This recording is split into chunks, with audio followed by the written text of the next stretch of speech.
మీరు చేసిన చెడ్డ కార్యములు నాకు వినబడినవి, ఇలాంటి కార్యాలు మీరు ఎందుకు చేయించున్నారు? ఏం చేస్తారంట? ఈ జనులందరూ మీరు చేసిన చెడ్డ కార్యాలు నాకు వినబడినవి, ఇలాంటి కార్యాలు మీరు ఎందుకు చేయించున్నారు? ఎవరిని అడుగుతున్నాడు? ఏలీకి వినబడిందంట, అయ్యా నీ కుమారులు యాజక ధర్మాన్ని చేస్తున్నారు, బలి నర్పిస్తున్నారు, ప్రజలను దేవుని వైపు తిప్పవలసిన వారే చెడ్డ కార్యాలు చేయడం ప్రారంభించారనంట. ఏలీకి వినబడిందంట. ఏలీ తన కుమారుని పిలిచేమన్న దశ, మీ జనులందరూ మీరు చేసిన చెడ్డ కార్యములు నాకు వినబడింది, ఇలాంటి కార్యాలు మీరు ఎందుకు చేస్తున్నారు? అంటే ఏం కార్యాలు చేస్తున్నారు మీరు? ఎలాంటి పనులు చేస్తున్నారు? ఎలాంటి మార్గాన్ని నడుస్తున్నారు అంటే చెడ్డ కార్యాలు చేయడం ప్రారంభించారంట. కనుక వారి చెడ్డ కార్యాలు చేయడం ద్వారా వారికి సంభవించినది ఏమిటంటే దేవుని శిక్షే సంభవించింది. అయితే చూడండి, నాకు కుమారులారా ఇలాగ చేయవద్దు, నాకు వినబడినది మంచిది కాదు. యెహోవా జనులు మీరు అతిక్రమింప చేస్తున్నారు. నరుడికి తప్పు చేసినలా దేవుడు విమర్శన చేయను గాని, ఎవడైనా యెహోవా విషయంలో పాపం చేసినలా వాని కొరకు ఎవడు విజ్ఞాపన చేస్తాడు. ఎవరి విషయంలో అంటండి? నరుడి విషయంలో తప్పు చేస్తే క్షమించుకుంటాం కానీ, దేవుని విషయంలో పాపము చేస్తే, దేవుని విషయంలో తప్పుగా నడుచుకుంటే దేవుడంట క్షమించడు. అంతేకాదు మీ విషయమై ఎవడు విజ్ఞాపన చేస్తాడు. అంతే కదండి.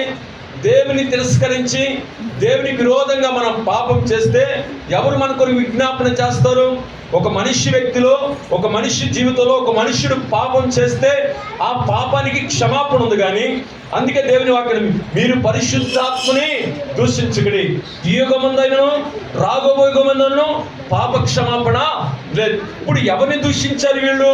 పరిశుద్ధాత్మని దూషించాడు. సన్మానించినప్పుడు ఆశ్చర్య కార్యం, హృదయాలు పులికించే కార్యం, హృదయానికి ఆనందించే కార్యాలు ఎన్నో చేశారు. కానీ ఇప్పుడు ఏం చేస్తున్నారు తెలుసా? చెడ్డ కార్యాలు చేయడం ప్రారంభించారు. ఏమిటయ్యా చెడ్డ కార్యం అంటే, దేవుని సన్నిధికి వచ్చిన వారిని, దేవుని బలి అర్పించడానికి వచ్చిన స్త్రీలను పాపం చేయడం ప్రారంభించడం ద్వారా దేవుని ఉగ్రత ఏలీ కుమారుని మీద ఏలుబడి చేస్తుంది. ఈరోజు నీవు కూడా దేవుని చేత ఏర్పరచబడ్డావు, దేవుని వాక్యం చేత ఏర్పరచబడ్డావు. మరి నువ్వు మాధుర్యమైన జీవితం ఉన్నదా? మధురకరముగా కనబడుతున్నావా? సుందరమైన నీ రూపాన్ని ఆయన శిలువలో వేలాడుతూ కూడా ఆయన దీనత్వాన్ని చూపించినటువంటి ఆ సుందరమైన రూపాన్ని చూపించగలుగుతున్నామంటే మనం చూపించలేకపోతున్నాం, ఓడిపోతున్నాం. ఒక్కొక్కసారి నిలబడలేకపోతున్నాం. హృదయాన్ని స్థిరపరచుకోలేక ఏమైపోతున్నామంట? లోకం వైపు చూస్తూ దేవునికి విరోధమైన కార్యాలు చేయడం ద్వారా ఏమవుతున్నామంట? దేవుని ఆశీర్వాదాలు మనము పోగొట్టుకుంటున్నాం. కనుక మనం ఏం చేయాలంటే, చెడ్డ కార్యాలు వారు చేయడం ద్వారా వారి తండ్రి హెచ్చరిక చేశాడు కానీ వారు లోబడలేకపోయారని లేఖనాలు సెలవిస్తుంది. అయితే యేసు ప్రభువు కూడా చెడు కార్యాలు చేస్తున్న ఆమె దగ్గరికి వెళ్ళాడు, చెడ్డ పనులు చేస్తున్న ఆమె దగ్గరికి వెళ్ళాడు, దుర్మార్గమైన పనులు చేస్తున్న దగ్గరికి వెళ్ళి, ఇదిగో నేను ఇచ్చి నీళ్లు త్రాగుబడి అన్నాడు దప్పికొనడు అని చెప్పిన మాటను బట్టి ఆమె కుండని విడిచిపెట్టి ఏం చేసింది తెలుసా? యేసు ప్రభువు తెప్పుడు తిరిగింది. ఆయన తప్పి తిరిగి, అయ్యా నేను చేసిన వాడిని, నాతో చూసిన వాడిని, నేను చెప్పిన వాడిని నేను చూశానని, నీవే మెస్సయ్య రక్షకుడు అని పాపం అనే కుండని విడిచిపెట్టిందండి. అవిధేయత అనే కుండని విడిచిపెట్టింది. చెడు కార్యాల చేత నింపబడిన కుండని విడిచిపెట్టి యేసు పాదాల దగ్గర దాన్ని విడిచిపెట్టి ఒక నూతనమైన కుండగాను, ప్రభావం కలిగిన కుండగాను, మహిమతో నింపబడిన కుండగాను, సుందరమైన వస్తువుగా మార్చబడి ఎండిలోంచి మస్తు తీసివేసిన పుటమ వేడిన పాత్రగా మార్చబడి ప్రభు కొరకు బ్రతకడానికి సర్వలోకానికి వెళ్ళిందంట. అందరూ తిరస్కరించిన వ్యక్తే, అందరూ తునీకరించిన వ్యక్తే ఆయనను దేవుని మహిమతో నింపబడింది, ప్రభావంతో నింపబడింది, పరిశుద్ధాత్మతో నింపబడింది, అగ్ని జ్వాల వంటి అభిషేకముతో నింపబడి సర్వలోకానికి వెళ్ళి క్రీస్తు మాధుర్యాన్ని పంచుతుంది, క్రీస్తు ప్రేమను పంచుతుంది, క్రీస్తు వాత్సల్యతను, క్రీస్తు కృపను ప్రజలందరికీ పంచి ఏం చేస్తారు సార్? ప్రజలందరినీ ప్రభు దగ్గరికి నడిపించడం ప్రారంభించబడింది.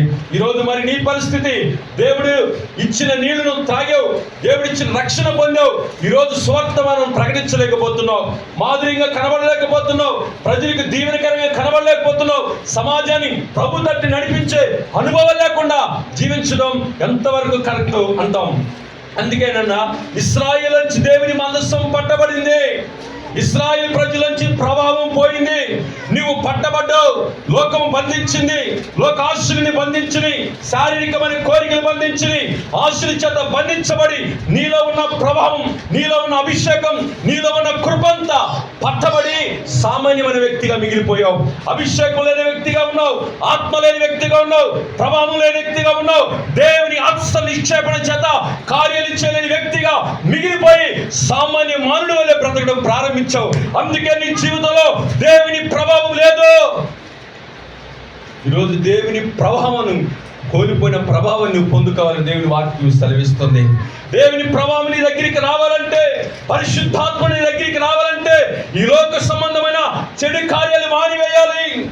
ఏ వ్యక్తి అయినా సరే చెడ్డ మాటలు, అబద్ధం మాటలు, దేవునికి ఆయస్కరమైన మాటలు, దేవుని వాక్యానికి లోబడలేని మాటలని విడిచిపెట్టి వాక్యానికి మీరు లోబడగలిగితే ఏం చేస్తాంట?